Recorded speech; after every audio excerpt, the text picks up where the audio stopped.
Chapter 6. The tax bill arrived 2 weeks later, the day that Dad, Matthew, and Mark loaded the hogs onto the livestock trailer and took them all away. Most were going to the slaughterhouse. The ones too young and too small to bring a decent price were going to an auction for feeder pigs.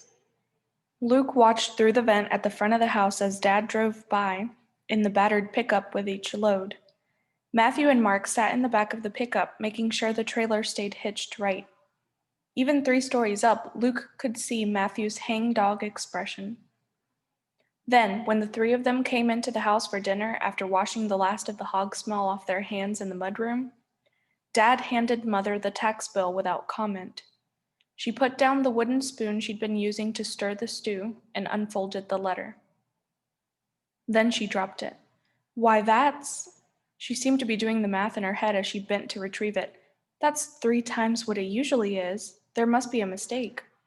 Dad shook his head grimly. No mistake. I talked to Williker at the auction.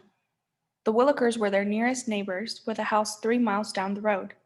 Luke always pictured them with monster scales and fierce claws because of the number of times he'd been cautioned, "You don't want the Willikers to see you."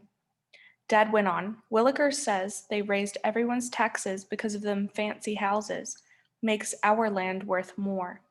"Isn't that good?" Luke asked eagerly. It was strange. He should hate the new houses for replacing his woods and forcing him to stay indoors.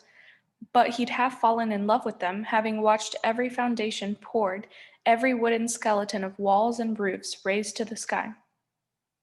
They were his main entertainment, aside from talking to Mother when she came upstairs for what she called my Luke breaks. Sometimes she pretended his room needed cleaning as badly as the bread needed baking or the garden needed weeding. Sometimes she just sat and talked. Dad was shaking his head in disgust over Luke's question. "No, it's only good if we're selling, and we ain't. All it means for us is that the government thinks they can get more money out of us." Matthew was slumped in his chair at the table. "How are we going to pay?" he asked. "That's more than we got for all the hogs, and that was supposed to carry us through for a long time." Dad didn't answer. Even Mark, who normally had a smart alecky comeback for everything, was stupefied. Mother had turned back to her stew. "I got my work permit today," she said softly. "The factory's hiring.